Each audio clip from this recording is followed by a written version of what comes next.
The red and blue lights of the ambulance danced like strobe lights against my bedroom walls, mocking the just married banner still hanging over our headboard. My heart wasn't just racing. It was shattering. Only 3 hours. We had been married for exactly 3 hours when the screaming started. I stood there, clutching my silk honeymoon robe, watching the paramedics hoist my mother-in-law, Evelyn, onto a stretcher. Her face was a mask of calculated agony, her breath coming in shallow, dramatic gasps. Mark, my brand new husband, looked at me with eyes full of terror, the kind of terror a man only feels when he thinks he's losing the woman who raised him. "I can't leave her, Chloe," he whispered, his voice cracking as he gripped the handle of the suitcase we had packed for Maui. "Look at her. She's gray. She's dying." I looked at Evelyn. In that split second, as the oxygen mask was lowered over her face, she didn't look dying. She looked at me. Behind the plastic of the mask, her eyes weren't clouded with pain. They were sharp. They were clear. And for a fleeting second, the corner of her mouth quirked upward. It was a victory lap in the middle of a heart attack. I am Chloe. For 3 years, I have been the flexible one, the understanding one. I am a graphic designer by trade, which means I spend my days making things look beautiful and balanced, even when they are fundamentally broken. I grew up in a house where love was quiet and earned, so when I met Mark, his family's loud, intrusive, all-encompassing, love felt like a warm blanket. I didn't realize it was actually a shroud. I had sacrificed everything for this wedding. I worked 60-hour weeks to pay for the venue Mark's mother insisted on. I spent my weekends driving Evelyn to preventative doctor appointments because she just didn't feel right. I let her choose the flowers. I let her choose the cake. I even let her sit in the front row in a white lace dress that looked suspiciously like a bridal gown. I told myself it was fine. I told myself that once we were on that plane to Hawaii, the Evelyn show would finally go on hiatus. Then there was Sarah, Mark's sister. Sarah was the enforcer. If Evelyn was the queen of the family, Sarah was the captain of the guard. She had a way of making every one of my boundaries feel like a personal attack on their lineage. "We're a close family, Chloe," she'd say with a saccharine smile. "I guess you're just not used to people actually caring about each other." The hospital smelled of antiseptic and broken promises. We sat in the waiting room for 6 hours. Mark paced the linoleum floor until he'd worn a path in it. Every time a nurse walked by, he jumped. "Mark, sit down," I said softly, reaching for his hand. "The doctor said her vitals were stable when they brought her in." "Stable doesn't mean safe, Chloe," he snapped, pulling his hand away. It was the first time he had ever used that tone with me. She collapsed. She stopped breathing. "How can you be so cold?" I wasn't being cold. I was being observant. I remembered the way Evelyn had checked her watch right before she collapsed in the hallway of the hotel. I remembered how she waited until the exact moment the Uber arrived to take us to the airport. My phone buzzed. A text from Sarah. "I hope you're happy. Mom is in the ICU because she was so stressed about you taking Mark halfway across the world. If anything happens to her, it's on you." I stared at the screen, my blood turning to ice. The manipulation was so blatant, it was almost impressive. They weren't just canceling our honeymoon. They were turning my marriage into a crime scene. By 3 a.m., Mark had fallen asleep in the plastic chair, his head lolling to the side. I couldn't sleep. The silence of the hospital was deafening. I stood up to get a coffee, but as I passed Evelyn's room, I heard a sound that made me freeze. It was laughter, low, muffled, and entirely too healthy. I crept to the door, which was cracked open just an inch. Evelyn was sitting upright in bed, a far cry from the gasping woman on the stretcher. She was eating a chocolate bar she must have hidden in her purse. Sarah was sitting on the edge of the bed, scrolling through her phone. Did you see his face? Evelyn whispered, her voice thick with smug satisfaction. He was white as a sheet. He's not going anywhere. You timed it perfectly, Mom, Sarah giggled. Chloe looked like she wanted to scream.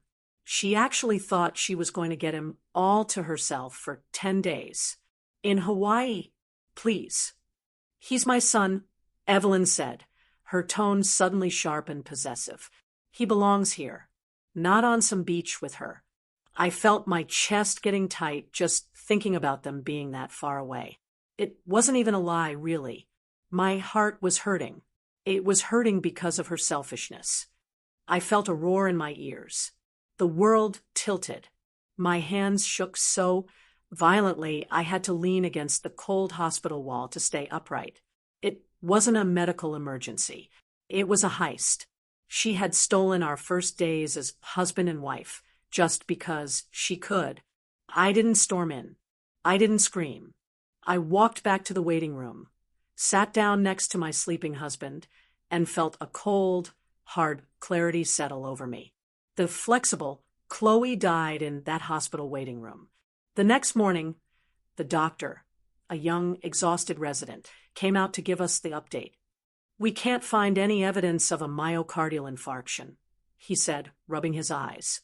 All tests are clear. Enzyme levels are normal. It could have been a panic attack, or perhaps something else. We're discharging her. Mark nearly wept with relief. Thank God. Mom, you gave us such a scare. Evelyn put on her best frail old lady act as we walked her to the car. Oh, Marky, I'm just so embarrassed. I didn't mean to ruin your trip. You two should go. Just leave me here. I'll be fine. If I have another episode, I'll just call an ambulance. Don't worry about me. We're not going, Mom, Mark said firmly, glancing at me with an apologetic but resolute look. The flights are gone anyway. We're staying here to look after you. Evelyn squeezed his hand, a predatory glint in her eyes. You're such a good son. 2 days later, the family gathered at Evelyn's house for a recovery dinner. The air was thick with the smell of roast chicken and hypocrisy. Sarah was busy posting on Facebook. So, grateful Mom is okay? Family comes first. Always. Some people don't understand that, but luckily my brother does. I sat at the table, silent, watching them. I had my phone in my lap.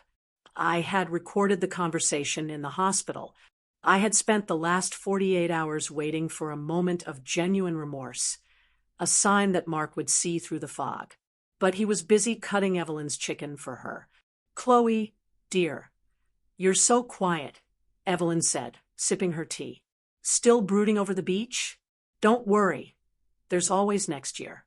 If I'm still around, that is. I'm not brooding, Evelyn, I said, my voice eerily calm. I was actually thinking about the ICU, about how quickly you recovered once the plane took off. The room went silent. Mark looked up, frowning. Chloe, don't start. Actually, Mark, I'm finishing, I said.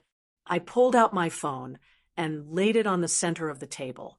I think you should hear what recovery sounds like. I hit play. The sound of Evelyn's laughter filled the dining room. Did you see his face? He was white as a sheet. He belongs here, not on some beach with her. The color drained from Mark's face. Sarah reached for the phone, but I swiped it away. Evelyn sat frozen, a piece of bread halfway to her mouth. The silence that followed was heavy, suffocating, and absolute. You faked it, Mark whispered, his voice trembling. Mom, you faked a heart attack. I was stressed. Evelyn shrieked, her facade finally cracking. I was losing you. She's taking you away from me, Mark. I had to do something. You let me think you were dying. Mark stood up, the chair screeching against the floor. I cried in that waiting room. I prayed for you, and you were laughing at me. I did it for us, she yelled, pointing a finger at me. She's the one who changed you. You never would have left me for 10 days before she came along. The fallout was nuclear. Sarah tried to defend her mother, screaming that I was a snake for recording them, that I had violated their privacy. She started a group chat with Mark's entire extended family, labeling me as a manipulative outsider who was trying to tear the family apart. But for the first time, Mark wasn't listening to the noise. He was looking at the wreckage. He stayed at a hotel that night. I stayed at our apartment. He sent me a text at 2 a.m. I see it now. I see all of it. Every fainting spell, every emergency whenever I had a big presentation or a date with you. I feel sick. The family's reaction was predictable. Evelyn collapsed again the next day, but this time nobody came. Sarah called Mark 40 times, leaving voicemails about how he was killing their mother. They tried to use guilt as a weapon, but the weapon had finally grown blunt. 2 weeks later, I was standing in our living room when Mark walked in with 2 envelopes. He looked older, tired, but there was a light in his eyes I hadn't seen since the day we got engaged. I blocked them, he said simply. Sarah, Mom, all of them. For now, maybe forever. He handed me the envelopes. They weren't just tickets to Hawaii. They were a lease agreement for a house 3 states away. I realized that as long as we're in this city, she'll always be dying whenever we're happy, he said, taking my hands. I'm sorry it took me a heart attack, a fake one, to wake up. We didn't go back to the beach that month. We spent that time packing. We sold the furniture Evelyn had picked out. We donated the wedding gifts from the relatives who had called me a snake. The moral of the story isn't that love conquers all. It's that love, real love, doesn't require you to set yourself on fire to keep someone else warm. A mother's love is supposed to be a foundation, not a cage. As we drove across the state line, my phone buzzed one last time. It was a restricted number. Probably Evelyn, calling from a new deathbed. I didn't answer. I reached over, took Mark's hand, and we drove toward a life where the only heartbeats that mattered were our own.